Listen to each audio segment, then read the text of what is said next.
The moment the plate hit the tile floor, it didn't just shatter. It screamed. It was the sound of 2 decades of silence breaking all at once. Bits of roasted carrots and shattered porcelain scattered across my kitchen, but I didn't flinch. I didn't cry. I just stood there, breathing, like I was finally coming up for air after years underwater.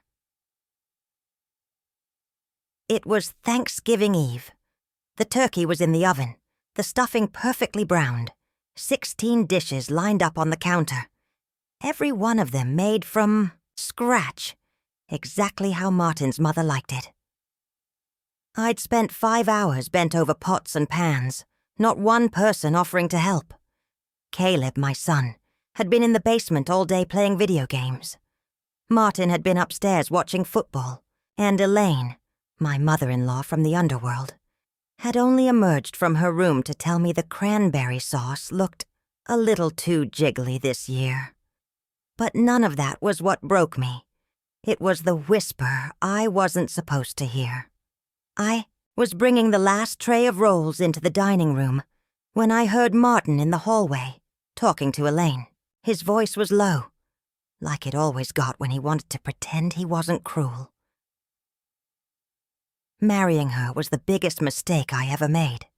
Elaine didn't gasp. She didn't argue. She just muttered, "I told you." And that was it. I walked back, into the kitchen. I stood there, hands still warm from the oven mitts, and I looked around at the mountain of food I had made for people who didn't see me. Not really. They saw a cook, a maid, a complaint department, but not a person, not a woman. I picked up the plate of herb-roasted carrots and flung it onto the floor. When they all came rushing in, Caleb with his stupid headset still around his neck, Martin pretending to be concerned, Elaine gasping like she'd never thrown anything in her life. I looked each of them in the eye and said 6 words I'd never said out loud before. I'm done. I want a divorce. That was the beginning of the night I chose freedom. But to understand how I got there, how a woman like me, who'd been shrinking herself to fit inside someone else's life for over 2 decades, found the nerve to walk away. You need to know what came before the plate, the cracks, the quiet, the 1,000 moments that told me I didn't matter. Because that night, I didn't just walk away from a marriage. I walked back into myself. Before we jump in, tell us where you're tuning in from. And if this story touches you, make sure you're subscribed, because tomorrow I've saved something extra special for you. I wasn't always invisible. There was a time, though it feels like a lifetime ago, when I was the kind of woman who wore purple lipstick on a Tuesday just because it made her feel powerful. I used to laugh too loudly in movie theaters, danced barefoot at farmers markets, and once I dyed a streak of my hair blue just to see if anyone at the office would say something. They did. I didn't care. That was before Martin, before I let someone else's comfort start replacing my own joy, before I learned how to apologize for things I didn't do, before I got good at making myself small. We met when I was 31. I had just taken a new job managing the front office at a local college, the kind of job where I kept everything running but got none of the credit. He came in to tune the piano for a guest recital. He had a warm smile and an old soul charm, quoting Beethoven and fixing broken keys like it was holy work. I didn't even notice at first how he never asked me a single question about myself. Martin was polished, in control. From the outside, he looked like the kind of man who had his life together. I mistook his certainty for strength. We moved fast, too fast. By the time I realized I was the only one compromising, I was already wearing the engagement ring. By the time I realized he didn't like the way I dressed, my closet had already shifted from color to gray. And by the time I realized His mother would be moving in with us, just until her hip healed. She was already sleeping in the guest room. 6 years and counting. At first, I made excuses. Martin was under stress. Elaine was old-fashioned. Caleb was just a teenage boy. But slowly, year after year, piece by piece, I gave up parts of myself to keep the peace. I stopped painting. I stopped baking with real butter because Elaine said it made her puffy. I stopped sleeping in on Sundays, even though I used to love it, because Martin said, real adults don't sleep past 8. I learned how to disappear without anyone having to ask me to. But something inside me had started to fight back. It was small at first. A whisper, not a roar. A memory of a different version of me. A version who would have flipped a table for the way Martin spoke to me last Christmas. A version who wouldn't have let Caleb roll his eyes and walk out of the room while I was talking.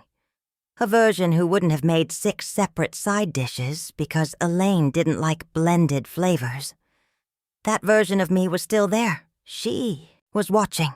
She was waiting. And as Thanksgiving crept closer, each day filled with lists, shopping, schedules, reminders, I could feel her getting stronger, like something in my chest was waking up from a long, deep sleep.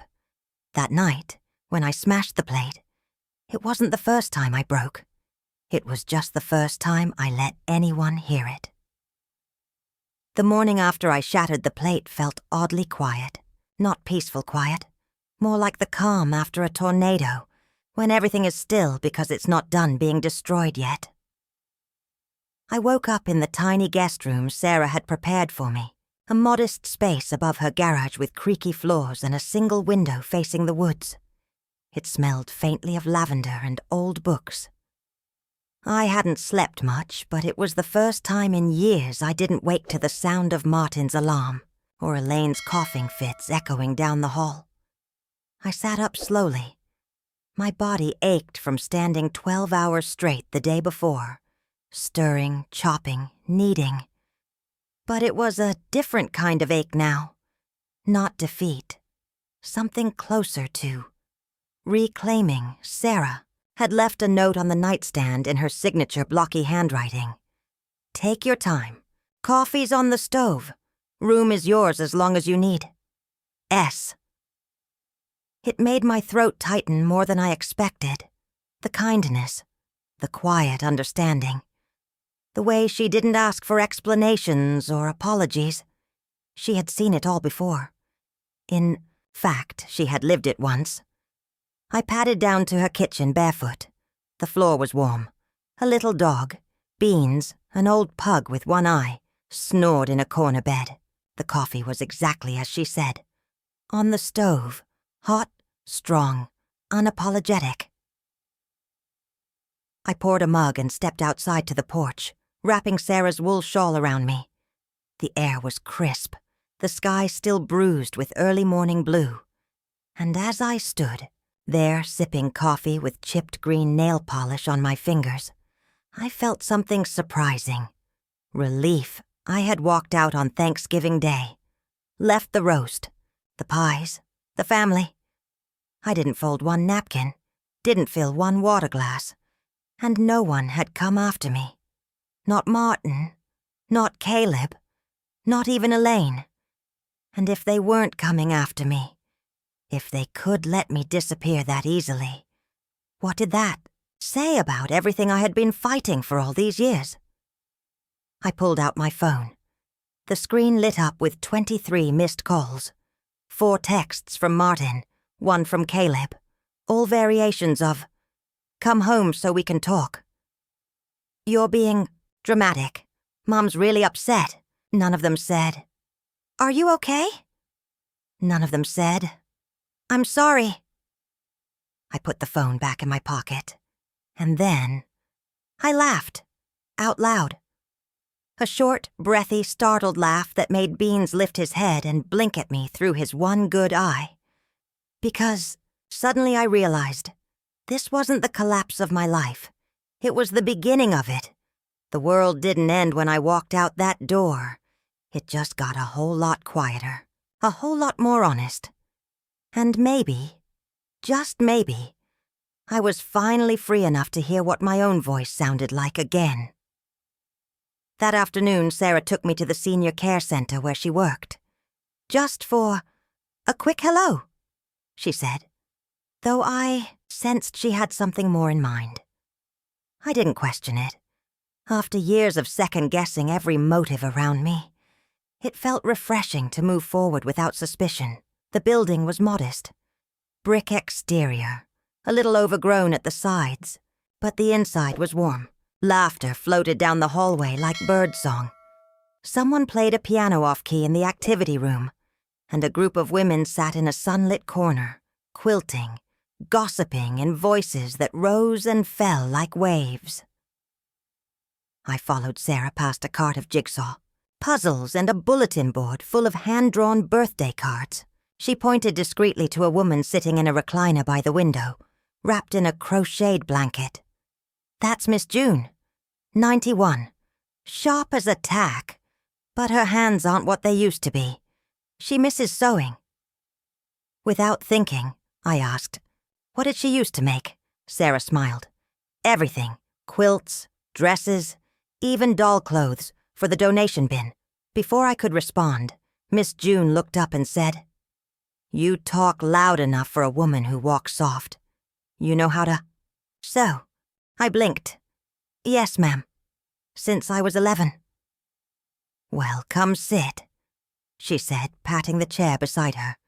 "You look like someone who's got stories stitched into her seams." I sat down, and in that moment, just like that, I became part of something again. Not because I was expected to, not because I was trying to prove anything, but because I was wanted.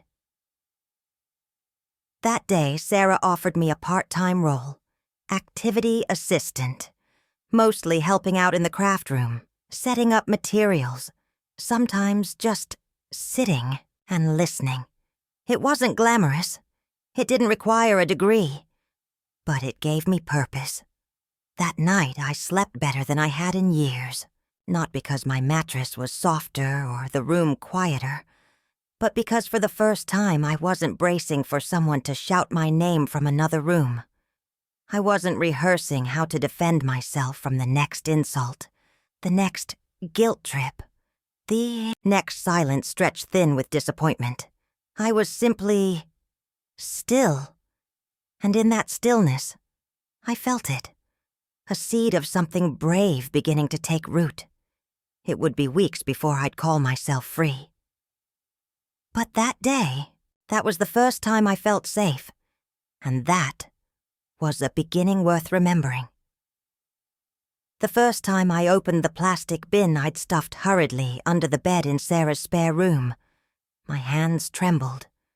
Not from fear, but something harder to name. The lid creaked open like a door to an old memory. Inside were scraps of fabric I'd collected over the years. Some from dresses I never finished. Some from curtains I meant to make for a home that never quite felt like mine. At the very bottom, beneath a half-rolled measuring tape and a pin, cushion-shaped like a tomato, was the first apron I ever sewed. Cotton yellow with a crooked front pocket and loose stitches that used to embarrass me. Now I ran my hand across it and whispered, "You held together better than I did." That weekend I started sewing again. Nothing big at first. Just pillowcases, small tote bags, kitchen towels with hand-stitched borders. At the senior center, the residents began asking me for custom things. Miss June wanted a sachet pouch for Lavender. Mr. Hal requested a fleece blanket for his granddaughter's doll. I said yes to every request. I didn't care if it was too small, too strange, too silly. Saying yes was a muscle I wanted to stretch again. But this time, for myself. Sarah came in one afternoon with a mason jar of sweet tea and saw the row of finished pieces on the table. "Rose," she said slowly. "These are beautiful." I shook my head. "They're just things." "No," she said, picking up a table runner with autumn leaves appliqued along the edges. their comfort, their care, their pieces of you. That night, she helped me set up an Etsy shop. I didn't think anyone would buy anything. I'd told myself that too many times to count. But 2 days later, I got a notification. One sale, then another, and another. I sat in silence, the same way you sit after someone tells you something you never thought you'd hear, like you did good, or you matter, and then the doorbell rang. I thought maybe it was a delivery, but it wasn't.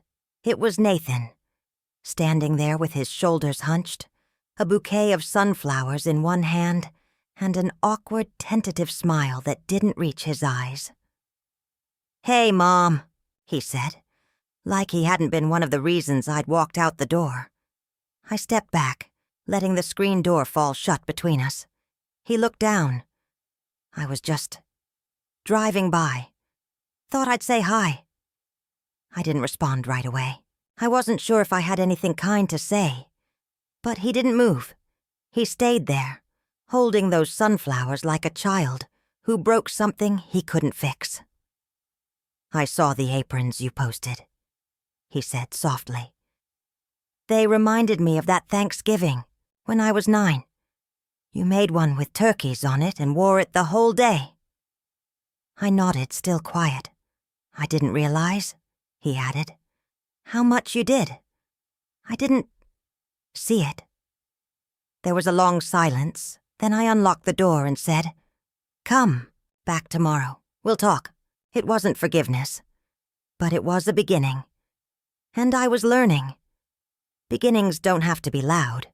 Sometimes they're just a soft click of a lock turning open. The next morning, I brewed a pot of coffee stronger than usual and sat at the tiny kitchen table Sarah had loaned me.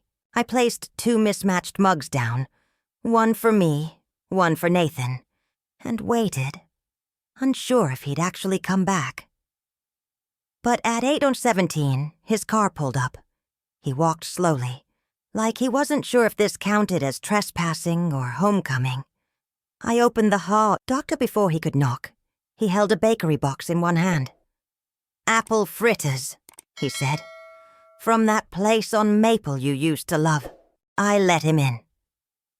He looked around the apartment, at the wall of fabric rolls, the antique sewing machine I'd rescued from a yard sale, the photo of me and Sarah laughing with our feet in the creek last summer. "This place feels like you," he murmured. "Because it is me," I said. "No one here rearranges things when I'm not looking. No one critiques the way I hang a towel." He sat down and placed the box on the table. "I want to say something, but I don't know if I have the right." I folded my arms and waited. "I was awful to you," he said finally. "I repeated things Dad said, things Grandma said. I parroted them because I thought, that's how families work. That's what sons do." I stayed quiet. "You didn't deserve that," he added. "And I'm sorry I made you feel small." I didn't cry. Not this time. My tears had already been spent in the silence of old kitchens and locked bathrooms. I simply asked, "Do you know how to work a washing machine yet?" He laughed a little, embarrassed. "Barely." "Then maybe you're not ready for an apology," I said. "Maybe you're ready to learn." He nodded. "Teach me." So I did. That afternoon, we went through laundry basics, how to fold a fitted sheet, how to scrub a pan without damaging the finish. I watched him fumble through it with a mix of pride and quiet sorrow. At one point, he asked, "Do you still have that recipe for the honey cornbread?" I smiled. "I don't need a recipe. I remember it by heart." He looked down, then said, "I used to pretend I didn't like it, but I loved it. I just didn't want to admit you were better than Dad." That landed heavy. He said it without malice, just as a truth he'd carried too long. "I didn't want to be better than him," I replied. "I just wanted to be seen." He nodded slowly. You are now, at least by me. The next day he brought Lily. She was nothing like I expected. Soft-spoken, thoughtful. She brought her own mug and offered to help me fold fabric. When Nathan disappeared into the bathroom, she leaned over and said, "He talks about you all the time. I think he's trying to unlearn a lot of things." I looked at her, this woman I might have called a daughter-in-law in another life, and said, "He's got time. So do I." We sewed a little, we talked a little, and when they left, I wasn't sad. I just felt full, not like a guest who overstayed her welcome, but like someone who had finally come home to herself. The first check that came in from my Etsy shop was for $27.42. It was for a set of hand-stitched linen napkins with tiny embroidered violets in one corner, something I used to make for Eleanor, who never once said thank you. But this time the napkins were for a woman in Vermont who left a note saying she was hosting her first dinner party since her divorce and wanted something made by a woman who understands. I stared at that message longer than I needed to. Then I walked over to the little mirror above the sink, looked myself in the eyes and whispered, "She does. She absolutely does." From there, the orders trickled in, then poured. Sarah helped me set up a proper display table in the community center lobby.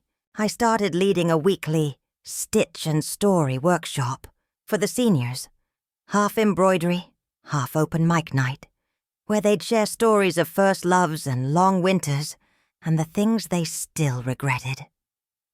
I started wearing color again, a lavender blouse here, a scarlet scarf there. I bought a pair of brown leather boots that made a satisfying sound on linoleum, like punctuation to my every step. My apartment became more than shelter. It became mine. The curtains were a patchwork of old dresses I'd refused to donate, not because I still wore them, but because they reminded me of the version of me that once dared to buy something bold. And one Sunday morning, as the sun streamed in and the radio played something soft from the 70s, I made pancakes. For me. Just me. No one criticized how crispy the edges were. No one told me to put the syrup on the side. No one asked why I bothered at all. I sat at my little table, in my little kitchen, with my pancake tower and my second-hand porcelain plate. And I thought, this is not extravagant, this is not glamorous. But this is freedom, and it tastes a lot like warm maple syrup and slightly burnt edges. The funny thing is, when you stop trying to prove you're worthy of staying, you begin to realize you were always worthy of leaving. And leaving doesn't mean giving up. Sometimes leaving is choosing yourself over survival. And that's the bravest thing I've ever done. She didn't leave because of one broken Thanksgiving. She left because of 1,000 quiet moments when no one noticed her breaking. This story wasn't about running away. It was about returning to herself. If you've ever felt invisible, unheard, or like your presence was more expected than appreciated, let this be a gentle reminder. You're allowed to stop shrinking for people who refuse to grow. Tell us in the comments, have you ever chosen freedom over approval? Type 2 if this story moved you. Type 7 if it didn't quite hit you. Either way, we'd love to hear your thoughts. Don't forget to like this video, subscribe to Sophia's Revenge Stories, and share it with someone who needs to hear it today.